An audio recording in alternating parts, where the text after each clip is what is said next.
Bueno, dice la palabra del Señor: miré cuando abrió el sexto sello y aquí hubo un gran terremoto. Un gran terremoto, hermanos. Yo quiero que te imagines, no es un terremoto como los que de alguna manera han sacudido las naciones, no. Va a ser un muy gran terremoto, un terremoto como nunca lo ha habido. Y vemos que dice la palabra: y el sol se puso negro como tela de silicio, y la luna se volvió toda como sangre, y las estrellas del cielo cayeron sobre la tierra como la higuera deja caer sus higos cuando es sacudida por un fuerte viento, y el cielo se desvaneció como un pergamino que se enrolla. Aquí habla de que el cielo que nosotros vemos, hermanos, se va a desvanecer, va a desaparecer. Imagínate. Y dice: y todo monte y toda isla se removió de su lugar. O sea, imagínate, va a ser tan fuerte el terremoto, las potencias de los cielos al conmoverse tan fuerte, que los montes y las islas se van a cambiar de lugar, ¿sí? Y dice: y los reyes de la tierra, y los grandes, los ricos, los capitanes, los poderosos, y todo siervo y todo libre se escondieron en las cuevas. Mira, hay personas que dicen que hoy en día hay hombres ricos, hay personas que están haciendo y construyendo búnkers en la Antártida, están construyendo de alguna manera lugares en donde prevén que va a haber acontecimientos apocalípticos, y la idea de ellos es aparentemente esconderse. Pero dice: y entre las peñas de los montes, y decían a los montes y a las peñas: caed sobre nosotros y escóndenos del rostro de aquel que está sentado sobre el trono. Pero tú y yo sabemos, hermanos, que ¿quién se puede esconder de Dios? Nadie. Nadie de nosotros podemos escondernos de Dios, ¿sí? Y de la ira del Cordero, porque el gran día de su ira ha llegado, y ¿quién podrá sostenerse en pie? Bueno, entonces vemos que en los primeros 4 sellos hacía referencia a diferentes juicios que caracterizaban el periodo de ausencia del Señor. Y bueno, vemos que van a ir ganando en intensidad según se acerca su segunda venida. Ahora nos encontramos con la manifestación final de la ira de Dios sobre una humanidad rebelde, ¿sí? Se trata de un juicio único e irrepetible que consiste en la disolución de los cielos, y el reconocimiento final por parte del mundo rebelde de la autoridad del Cordero, ¿sí? Vemos que estas señales en el cielo y en la tierra son las mismas de las que el Señor habló en su sermón profético y que precederían a su venida en gloria. Dice: inmediatamente después de la tribulación, en Mateo 24, 29 al 30, dice: de aquellos días el sol se oscurecerá y la luna no dará su resplandor, y las estrellas caerán del cielo, y las potencias de los cielos serán conmovidas. Entonces aparecerá la señal del Hijo del Hombre en el cielo, y entonces lamentarán todas las tribus de la tierra, y verán al Hijo del Hombre viniendo sobre las nubes del cielo con gran poder y gran gloria. Pero no solo el Señor o el libro de Apocalipsis, hermanos, hablan en este lenguaje de estos acontecimientos futuros. Vemos que también los profetas del Antiguo Testamento describieron con frecuencia estos mismos acontecimientos que precederían a la venida en gloria del Señor, y tenemos las citas bíblicas como Isaías 13:10-13, Isaías 34:4, Ezequiel 32:7, Éxodo 38:19, Amos 8:8-9, ¿sí?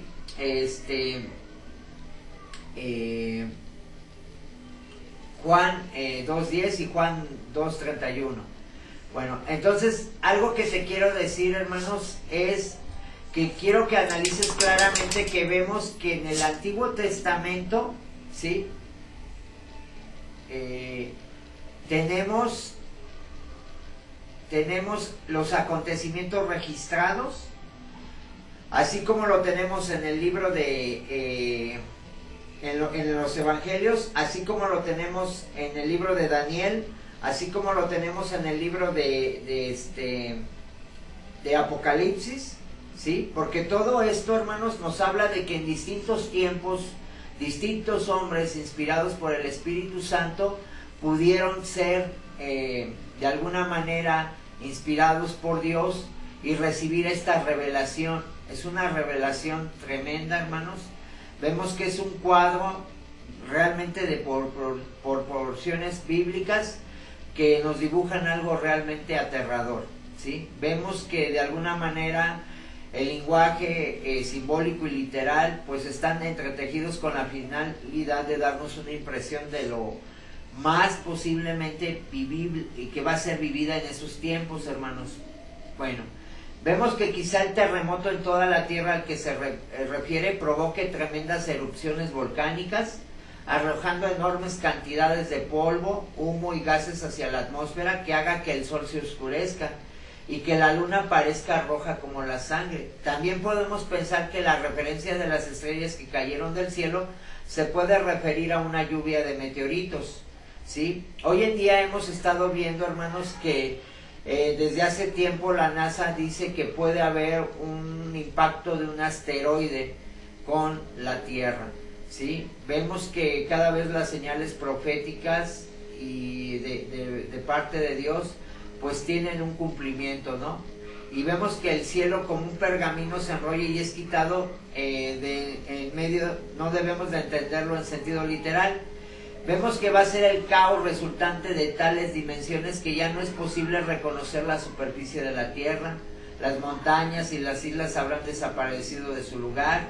El caos producido por estos cataclismos hacen que el hombre llegue al convencimiento interior de que se enfrenta con su propia destrucción, ¿sí? Vemos que todo esto, hermanos, anticipa la inminente venida de Jesucristo, la segunda venida, pero recordemos que la segunda venida Jesús va a venir como el león de Judá. Ya no va a venir como el Salvador, ya no va a venir como el Redentor, va a venir para juzgar, ¿sí?, a las naciones, a los reyes, a las naciones que se levantaron contra Dios mismo. Vemos que en ese día de la ira de Dios los hombres se darán cuenta de que este no es su mundo, ¿sí? Ahora vemos que el hombre que se muestra orgulloso y hace lo que quiera sin tener en cuenta a Dios, en ningún momento este hombre empezará a ser sacudido por Dios, ¿sí? Vemos que en este contexto Dios tiene un mensaje para los creyentes. Nos recuerda que este mundo tal y como lo conocemos va a desaparecer. Dice el libro, la Biblia, en el libro de Hebreos 12, 25 al 29, mirad que no desechéis al que habla, porque si no escaparon aquellos que desecharon al que los amonestaba en la tierra, muchos menos nosotros, si desecháremos al que amonesta desde los cielos, la voz del cual conmovió entonces la tierra, pero ahora ha prometido diciendo, aún una vez, y conmoveré no solamente la tierra, sino también el cielo. Y esta frase, aún una vez, indica la remoción de las cosas movibles como cosas hechas para que queden las cosas inmovibles, así que recibiendo nosotros un reino inconmovible, tengamos gratitud y mediante ella sirvamos a Dios agradándole con temor y reverencia, porque nuestro Dios es fuego consumidor. Vemos que este mundo, hermanos, no es permanente y tarde que temprano va a desaparecer. Lo único que quedará entonces es el reino eterno de Dios. Por lo tanto, nosotros debemos entender que no hay nada mejor que invertir en el reino de Dios.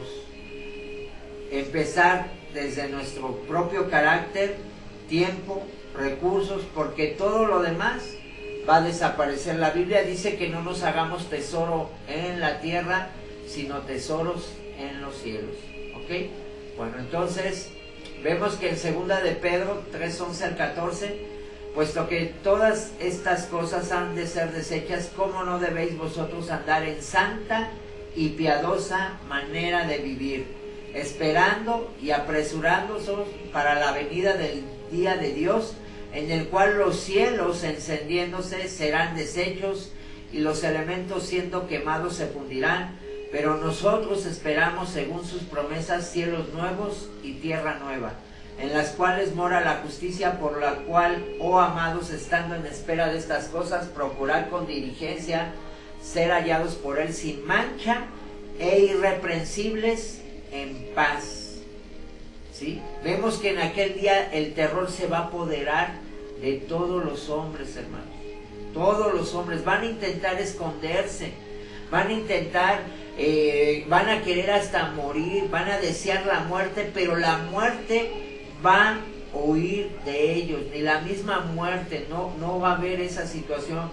Vemos claramente que la gente va a desfallecer, la gente va a aullar, ¿sí? Imagínate que se van a llenar de terror, dolores, angustias, se van a apoderar de ellos, dice en Isaías 13, 5, 8, ¿sí?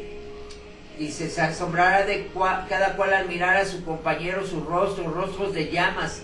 He aquí el día de Jehová viene terrible y de indignación y ardor de ira para convertir la tierra en soledad y raer de ella a sus pecadores. Como explicaba el pastor Jaciel, vemos que esta situación, hermanos, no tendrá nada que ver con lo que sucedió con el diluvio ni con Sodoma y Gomorra. Va a ser más fuerte el juicio de Dios para el tiempo del Apocalipsis. Entonces es importante, hermanos, que esta palabra, pues tú y yo a veces no nos gusta hablar de estos temas, pero damos gracias a Dios porque esto nos enseña para que tú y yo pues busquemos hacer la voluntad de Dios, ¿sí? Buscar a Dios, buscar su misericordia, buscar su perdón, empezar a vivir una vida santa, empezar a vivir una vida agradable a Dios, apartarnos completamente de aquello que desagrada a Dios, empezar a buscar cada día vivir una vida en obediencia a un Dios 3 veces santo, como lo dice la palabra. Vamos a entender que la mayor virtud de Dios es su santidad, hermanos, y Dios aborrece el pecado, ¿sí? Dios aborrece el pecado, ¿okay? Entonces vemos que nadie va a estar exento del juicio de Dios, gobernantes, políticos, militares, personas influyentes, los oprimidos, las personas corrientes, ni las riquezas, ni el valor, ni las fuerzas, hermanos, nadie.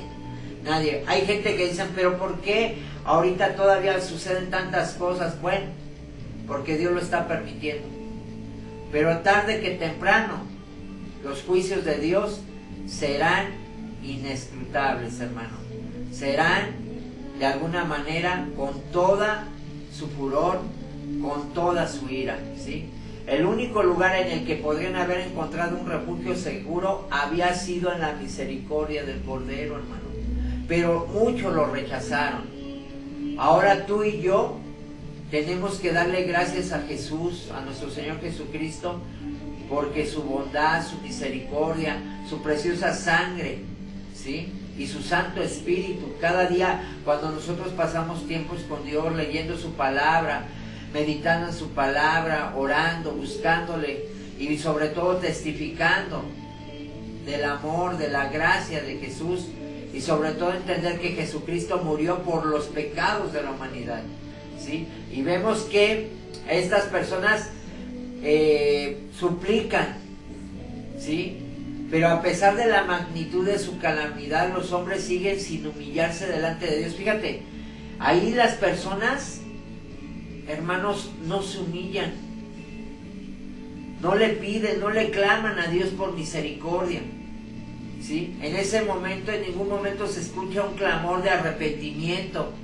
No, la gente prefiere morir, la gente prefiere decirle a los montes que caigan, pero no se arrepienten, no le piden a Dios misericordia, ¿sí? Vemos que la conciencia los dice a los hombres que sin duda el juicio de Dios ha de venir sobre este mundo. Sin embargo, viven como si eso nunca fuera a ocurrir. Hoy en día vemos, hermanos, que la gente vive como si eso nunca fuera a ocurrir. Y vemos que la palabra de Dios se está cumpliendo al pie de la letra. Hoy vemos que Mateo 24:7 se está cumpliendo porque se está levantando nación contra nación, pueblo contra pueblo, ¿sí? Vemos que está habiendo rumores de guerras, vemos que está habiendo pestes, que está habiendo hambre, que está habiendo cada vez más y más la maldad se está multiplicando de una manera asombrosa. Hoy vemos que la gente no piensa más que en un mundo materialista, hoy no piensan más que en fama, en poder, en cosas que no le agradan a Dios, y vemos que tarde que temprano vamos a ser juzgados por Dios, Sí, la gente está viviendo hoy cada vez la descomposición moral. Ya no les importa si es hombre con hombre, mujer con mujer. Si hoy en día ya a las relaciones, al adulterio le llaman poliamor. Hoy en día en la descomposición, hoy cada vez vemos más violaciones, vemos persecuciones, vemos secuestros, vemos hurtos, avaricia, vemos muchas cosas, hermanos, y todo eso, la maldad se está multiplicando, ¿sí? Y dice la palabra claramente, hermanos, que en nuestros días la indiferencia humana por el día del juicio final es comparable a los días en que Dios juzgó a la humanidad por medio del diluvio. Cuando pensaron que Noé estaba loco, que Noé estaba mal de sus facultades mentales y se burlaban de Noé. Pero vemos que vino el juicio de Dios.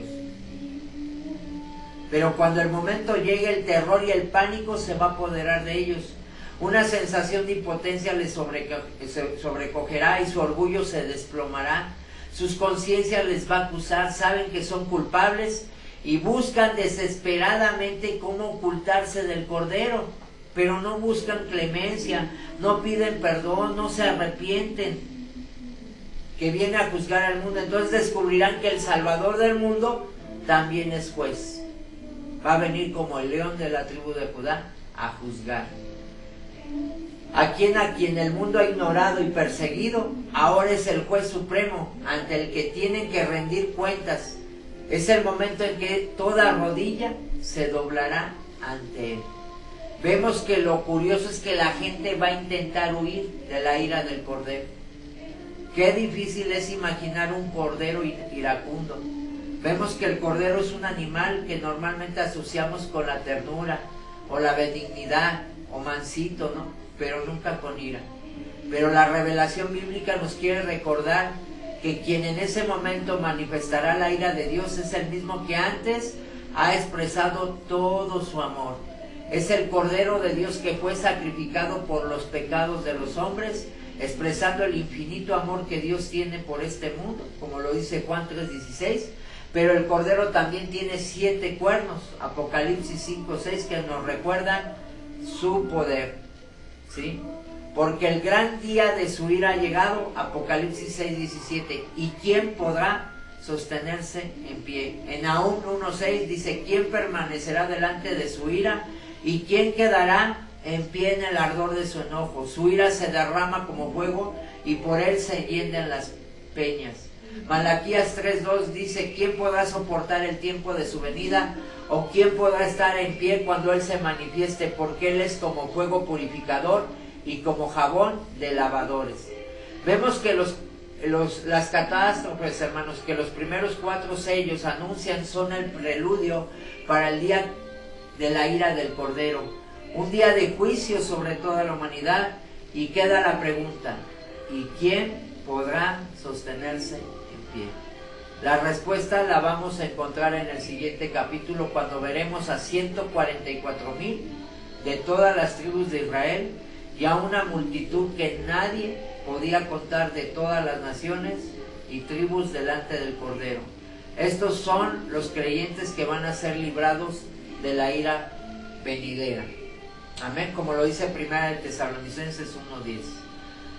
Ok, hermanos, pues esta es la parte con la que finalizamos lo del 6º sello, ¿sí? Vemos claramente, hermanos, que Dios en su amor y en su misericordia nos está llamando a que volvamos nuestro rostro a Dios, a que si nosotros no estamos viviendo una vida agradable a Dios, todavía la iglesia de Cristo está a tiempo. Estamos a tiempo, como la parábola de las 10 vírgenes. Dice que se hallaron 5 sensatas y 5 insensatas. Los sensatos, Jesús dijo que eran aquellos que guardaban sus mandamientos. Los insensatos son aquellos que no guardaron su palabra, ¿sí? Que se confiaron, que dijeron, no sucede nada, no pasa nada, todo va a estar bien. No, hermanos, Dios nos está llamando a que tú y yo vivamos una vida en santidad, ¿sí? Ok, bueno.